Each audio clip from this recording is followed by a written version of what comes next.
Hello and welcome to CYC News for the 9th of August 2020 and the 3rd of Misra 17:36 a.m.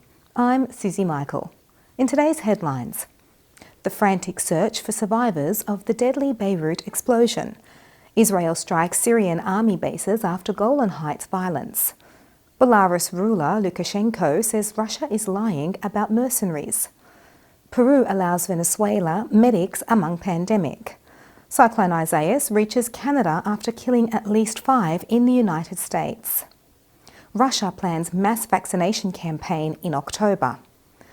And the Wolves into first European quarterfinal in 48 years. But first to Lebanon, where rescue workers are searching for survivors still missing after a huge explosion devastated the port area of the capital of Beirut, just after 6 p.m. local time last Tuesday. The blast killed at least 150 people and injured more than 5,000 others. The whole city was shaken by the explosion, and a mushroom cloud could be seen spreading over the port area. President Michael Aoun said the blast was caused by 2,750 tonnes of ammonium nitrate stored unsafely in a warehouse, reportedly since 2013. An investigation is underway to find the exact trigger that caused the explosion. Eyewitness Hadi Nasrallah says that he saw the fire but did not expect the blast. He said, "I lost my hearing for a few seconds. I knew something was wrong.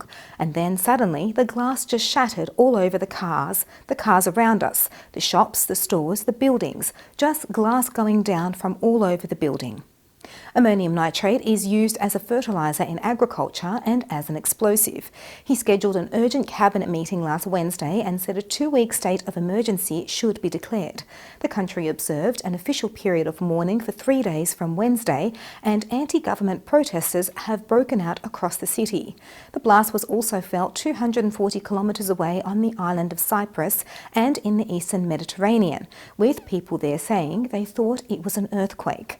Lebanon's Supreme Defence Council said those found responsible for the explosion would face the maximum punishment possible. Over to Syria, where Israeli aircraft struck military targets last Monday, according to a rare statement issued by the Israeli army. Syrian state media acknowledged the strikes, reporting unspecified material damage at military outposts near the capital Damascus. The Israel Defense Forces said it was retaliation for a bombing attempt and that it had killed 4 men planting explosives at the perimeter of the Israeli-occupied Syrian Golan Heights late last Sunday. Military spokesman Lieutenant Colonel Jonathan Congrius said it was too soon to say if the men belonged to a specific organisation, but that Israel held the Syrian regime accountable.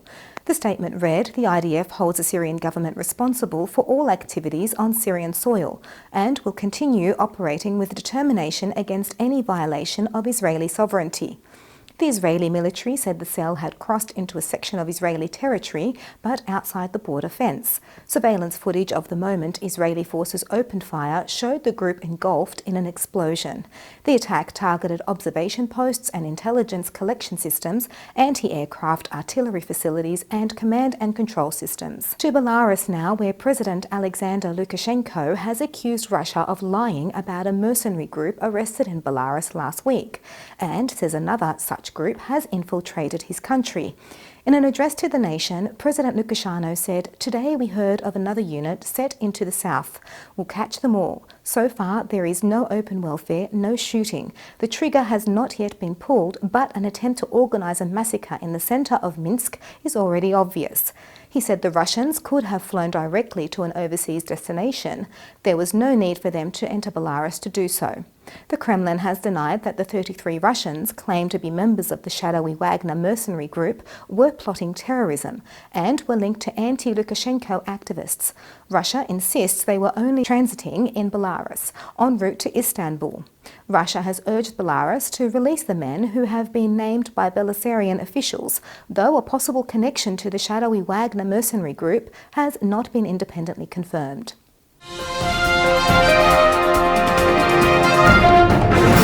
In Peru, thousands of Venezuelan health workers who fled their country have joined the Peruvian health system during the coronavirus pandemic. Peruvian President Martin Vizcarra signed a decree which exempts qualified foreign doctors and nurses from having to validate their degrees.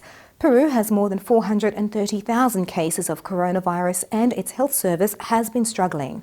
Peru's Prime Minister Pedro Caterianco said that the emergency decree would allow qualified Peruvian and foreign doctors to practice medicine during the pandemic, even if they are not registered with Peru's Medical Council.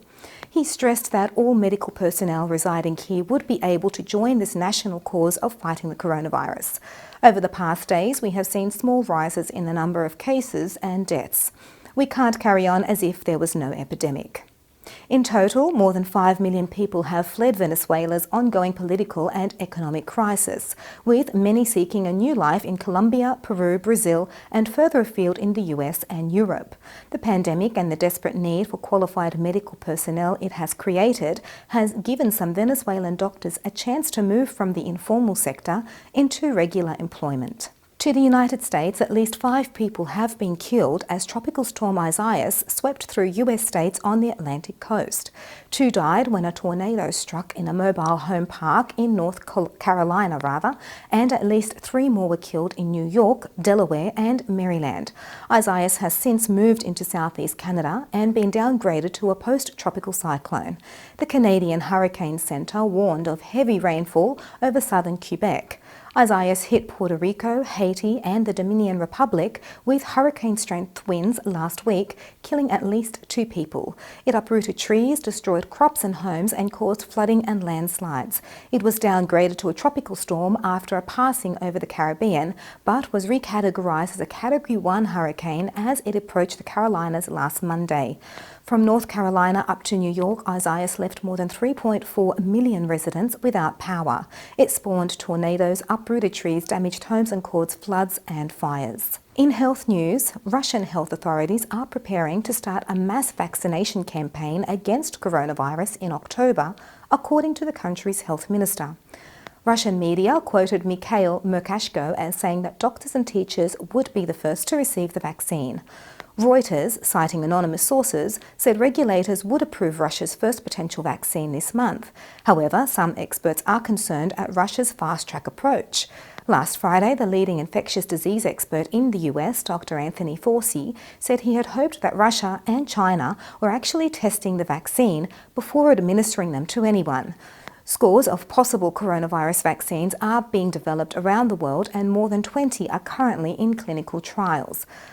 Last month, Russian scientists said that early-stage trials of an adenovirus vaccine developed by the Gamaleya Institute had been completed and that results were a success. And in sport, Wolverhampton Wanderers survived a nervous night to reach their first European quarter-final in 48 years, as Raul Jimenez's early penalty earned them a 2-1 aggregate win against Olympiacos in the Europa League. The Mexicans' precise 8th-minute effort, after Daniel Podence had been found by Olympiacos stand-in keeper Bobby Alain, was his 27th goal of the season.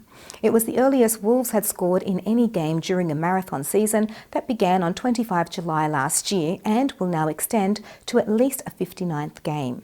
Mady Camara had a first-half equaliser ruled out after a lengthy VAR check went against Yusuf El Arabi by the tightest of margins, before the Moroccan sent over the decisive cross. But despite dominating possession and having more shots in total and more shots on target, the visitors could not breach Wolves' defence. And so their marvellous European journey moves on to the Final 8 tournament and a quarter-final meeting with Sevilla in Duisburg. And that's all for CYC News. A reminder that you can watch this news bulletin again throughout the week on YouTube. I'm Susie Michael from the CYC studios in Sydney, Australia. See you next time.